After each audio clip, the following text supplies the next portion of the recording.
Masters of the Universe is here based on the popular cartoon series and action figure toys. This movie is really made for the generation that not only grew up with that series, but who enjoyed the memes that the series spawned in internet culture. And I'm sorry to say is I was never a fan of the show. Yeah, I was never a fan of the show. Still not. I missed that era. So this movie doesn't mean a lot to me.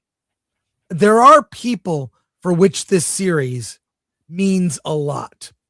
And before we get to our review, Alan, I need to share something that our friend Gary Beekler at Neurotic shared of this video of Tom Connors of Midnight's Edge.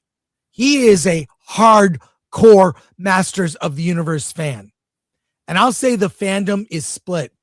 In this short clip, here's what Tom had to say. This was Masters of the Blunderverse. This was Thor Love and Thunder times 10. Yeah. I don't know what the they were thinking.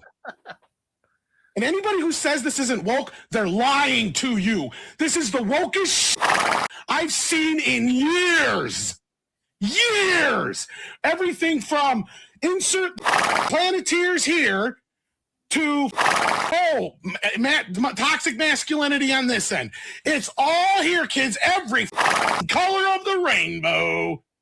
My God, what have we done? You Mattel, you Amazon, Masters of the Universe. After Revelations, after this, we are done. Divorced. I am so glad I spent no more than $20 together on those toys. You want to know why? This movie's not getting another goddamn dime of my money, nor is Mattel, for the rest of my life. Done. That's all. Whoa. Well, he's obviously very passionate. How has he not had a heart attack by now? You got to watch it. You got to watch it with the blood pressure there, Tom. We love Tom from Midnight's Edge. He is a passionate fan of Masters of the Universe and did not like it. Now, I disagree with him. I think the movie kind of has it both ways. It kind of it's woke in some ways. It could be argued that it is woke. It also kind of makes fun of that in many ways, and it even includes memes. And there's a moment at the end where they're like, this isn't a spoiler, they're all just laughing. Yeah. Oh my God, that was awful. And it goes on too uncomfortably long. I thought that was funny. So it's a mixed bag for me, but it doesn't reach. I was hoping, because I don't have much invested, like, just tell me a good story. They change it up where as a young boy, he is plucked from Eternia. Skeletor shows up, takes over Eternia, and he is, thrown with the sword to protect him to Earth. He grows up on Earth telling stories of, all these people and characters that he knew, and he names them like cheesy names like Ram Man and Mechaneck, and gives them he gives himself a cheesy name, we learn. But it's sort of it's kind of making fun of it while being earnest. The movie tries to have it both ways. Me, I'm a fan of Flash Gordon. And I feel this movie, I'm talking about the Sam Jones movie from the 80s. This in tone not only tries to capture a bit of that, but also with the music. The music is very in line with that Flash Gordon film. It didn't quite hit the heights. Here's the worst part about the review that I'm about to give. I didn't hate it and I didn't love it. I'm not as invested as Tom Connors is, obviously. So I'm in this like, oh, okay, there were some clever things. There were a few things that bothered me, but there were enough things that I liked that I would recommend it, but I don't think it's a disaster. I mean, pointing out some of the things I liked. Skeletor. I mean, the Jared Leto as the voice and the way they use the character with the confrontation was funny. There were parts that were very funny. I think the movie has wall-to-wall effects, and it varies in levels from really good to just cheesy and bad. But it's like, oh, I had a good time. It was fine. I'll probably never see it again. But I did get a sword, and here we go. The sword I got at CinemaCon. Yeah, that's a long one too. It's a foam sword, and I did get the sword you can hide the drink in. I think that's very clever. So but if you suck on the sword, you'll get liquid to come out. Yes, if you suck on the sword, you get liquid to come out. That's what they were sold out everywhere. When I saw that, I can imagine. Yeah. So when I saw that there was one, especially in West Hollywood, but they're going for $200 on eBay. In any case, I actually had a good time. But it's not great. It's not like, and I don't think it'll be a classic in the way that I think Flash Gordon has grown on people. So this is coming from a non-fan.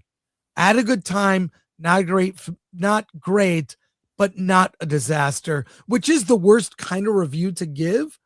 Kind of in the middle, like, if you think you might like it, go. If you think you won't like it, don't go. And I hate even saying that. Alan, I want to know your thoughts. Yeah, I was bored. You definitely liked the movie more than I did. And I think I agree with Tom. I'm not a fan of the series. I can't tell you that I've seen a single episode, but I certainly know what the toys were and all that stuff. But I think I agree with Tom but with a million times less intensity. Yeah. First, I found myself bored. I also the idea that that Adam is this kind of dweebish nerd throughout the entire film just kind of hit me wrong in terms of this is not really the hero I want to see. I was doing some research into the actual series, and apparently Adam is he's like Peter Parker to Spider-Man. He-Man is his alter ego. And then Adam plays this kind of nerdish kid to kind of throw off the idea that he could not be He-Man in any way. I think I would have preferred that movie than this one. Like the whole Earth thing felt unnecessary to me. Could have certainly kept that all in Eternia. In terms of Jared Leto, I thought he was the best thing about the movie. Yeah. I really loved his portrayal of Skeletor. He gave it. It was a performance I wasn't expecting, and I really like his take on it. I guess he can keep making these things. The biggest problem I have with this movie is I would never take a kid to see this movie. Yeah, and it has to do with the language and the sexual innuendo. I mean, the fisto. All they do is talk about him fisting. I mean, that's and it's not ironic in any way. They were going for those jokes.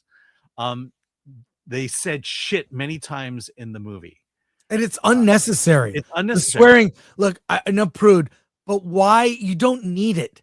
You don't need characters to say shit or expletives. This movie should have been a children's movie, or at least appealed to kids. But I wouldn't take a kid under PG-13. I wouldn't take a kid under 13 to see it, just because of the language. Clearly they could have done it. And the other thing is, look, the whole thing is the story of a guy who has to find himself and learned who he truly is. And not since Captain Marvel has this. I mean, this story is the millennial, story that they want to tell Gen Z. And it started with Captain Marvel. It's been done many times. Oh, I need to find out who I really am.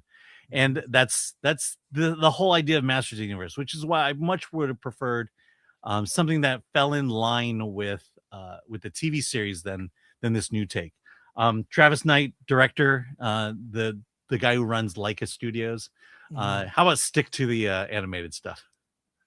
Yeah, I mean, you pointed out the biggest flaw in the film, which is he's Prince Adam pretty much the whole movie. He becomes He-Man in physical form, but he isn't He-Man in heart. And he doesn't really become that character. So he's just bumbling Prince Adam. And to be fair, the relationship with Tila, she's been on Eternia this whole time. So she is well trained, understands the players. He left as a child. His memory of what Eternia is this fanciful like fairy tale in his mind. He knows it's real, and it's he sees things from a kid's point of view. So, but you're right, the movie is, and even Flash Gordon, the Sam Jones 80s version, it has a lot of humor that is sexual innuendo, but it's not overt. The Fisto jokes got tired. Right. Like, and there were others. It's not just Yeah. Fisto, which is the obvious one. yeah, But there's one plus side. I did like the kind of sexual tension between He-Man and Tila. yeah.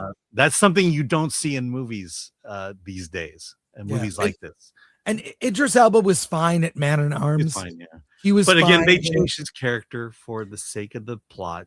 Yeah, I didn't like him being a drunk. It just didn't seem like that would be. He could be a broken man from his failure, but I didn't like that. But I have to look. Like, I laughed more watching this film than Scary Movie 6. Yeah.